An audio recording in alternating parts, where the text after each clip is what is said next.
여러분 안녕하십니까? 조성태 박사의 생긴대로 건강법 오승진입니다. 우리 몸의 부위 가운데 일상생활에 있어서 가장 중요한 부분이 아마 손과 발이 아닐까 하는데요. 근데 이 손과 발의 기능에 문제가 생긴다면 일상생활이 무척 힘들어질 겁니다. 저도 사실 발에 작은 티눈 하나가 생긴 적이 있었는데요. 그 작은 티눈 하나 때문에 하루 종일 아프고 불편했던 기억이 있습니다. 근데 이 손바닥과 발바닥에 물집이 생긴다면 얼마나 고통스러울까요? 이 손바닥과 발바닥 그리고 손가락, 발가락 등에 작은 물집이 무리지어 발생하는 피부 질환을 한포진이라고 하는데요. 오늘은 이 한포진의 원인과 한의학적 치료법에 대해서 자세히 알아보고 있습니다. 자, 그럼 치료 사례를 통해 좀 더 깊이 있게 이야기 나눠볼까요? 조성태 박사님 모셔보겠습니다. 박사님 안녕하십니까? 네. 박사님, 한포진은 치료가 어려운 질환 중 하나로 알려져 있는데요. 기억에 남는 치료 사례가 있을까요? 네, 사실은 피부병 치료가 쉬운 것은 아니죠. 그러나 한포진이라는 병은 비교적 한의학적 치료가 강점인 그런 질환 중에 하나입니다. 기억에 남는 사례를 소개하면요. 40대 초반의 여성입니다. 이분은 처음에 내원하셨을 때 여러 가지 건강상의 문제를 가지고 있었습니다. 특히 한포진이 심해서 일상생활에 불편을 겪고 있었죠. 네, 이 한포진뿐만 아니라 다른 건강 문제도 있으셨군요. 네, 이 환자분은 네, 손과 발에 작은 물집이 반복적으로 생기면서 심한 가려움과 따가움으로 고통을 받고 계셨는데요. 물집이 터지고 피부가 갈라지면서 더 고통스러워하셨죠. 또한 자궁에 근종이 있었는데요. 복강경 시술을 받은 상태였습니다.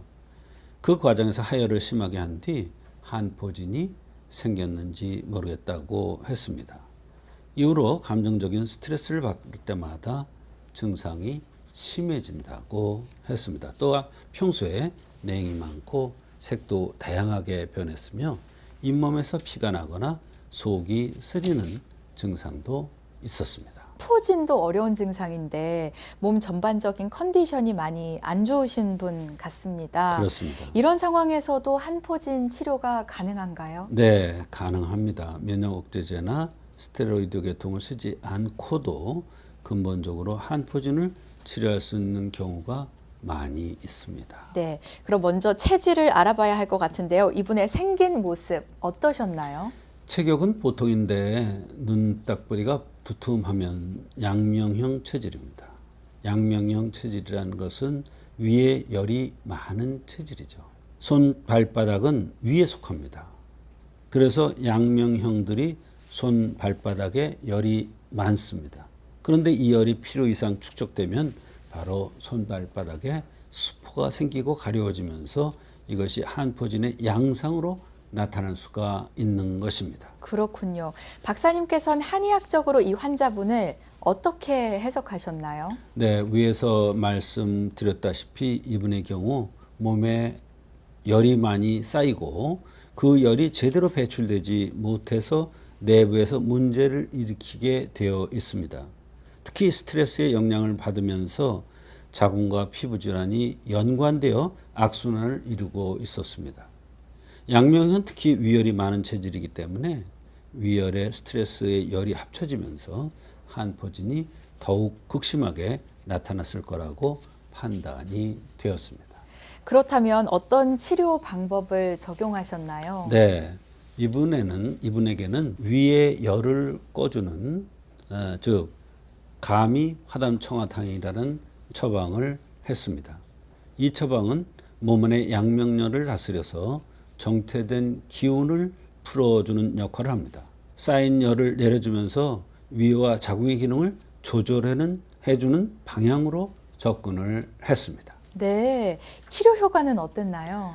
처음 약을 복용한 후 환자분께서 말씀하시기를 약이 굉장히 순하고 부드러워 놀랐다고 하셨습니다. 소화도 잘 되고 이전에 어떤 편안함을 느끼셨다고 했습니다. 사실은 화담청화탕이라는 약은 부드러운 약이 아닙니다. 그런데 이분한테 잘 맞는, 이분 체질에 잘 맞는 약이기 때문에 부드럽게 느꼈던 것입니다. 한포진 증상도 조금씩 완화되었고 심했던 우울감이 줄어들면서 기분이 한결 가벼워졌다고 매우 감사했습니다. 네, 정말 다행이네요. 약 복용 후의 변화를 조금 더 구체적으로 설명해 주시면 좋겠습니다. 네, 두 번째 방문에서 생리주기가 안정되었고 열감이 줄어들었다는 피드백을 받았습니다.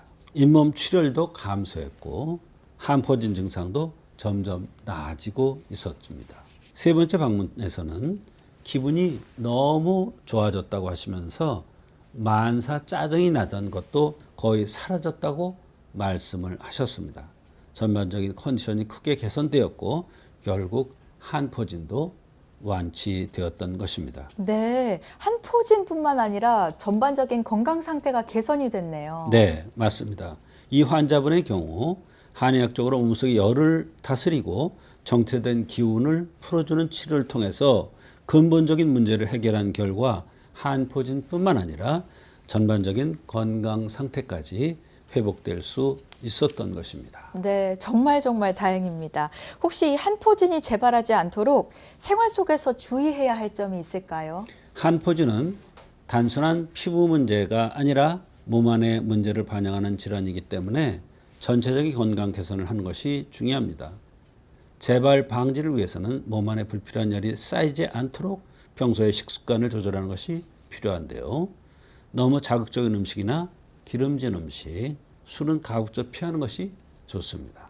또 저녁을 소식하는 습관을 들이고 식후에는 꼭 산보해주는 이러한 노력을 하는 것이 굉장히 중요합니다. 네, 오늘 치료 사례를 통해서 한포진이 단순한 피부 질환이 아니라 이 내부 건강과도 밀접한 관련이 있다는 점을 알게 됐거든요. 소중한 치료 경험을 공유해 주셔서 감사합니다. 네, 감사합니다. 한포진뿐만 아니라 다른 난치성 피부 질환도 체질에 따른 원인을 정확하게 판단하면 잘 치료될 수가 있습니다. 네, 박사님께서 말씀해 주셨듯이 체질을 통한 근본 원인, 몸의 흠을 제대로 파악하면 치료는 생각 이상의 결과를 얻을 수 있다고 합니다. 근본적인 체질의 변화, 그리고 건강을 다시 되찾고 싶은 분들은요, 한의학적 도움 꼭 받아보시기 바랍니다.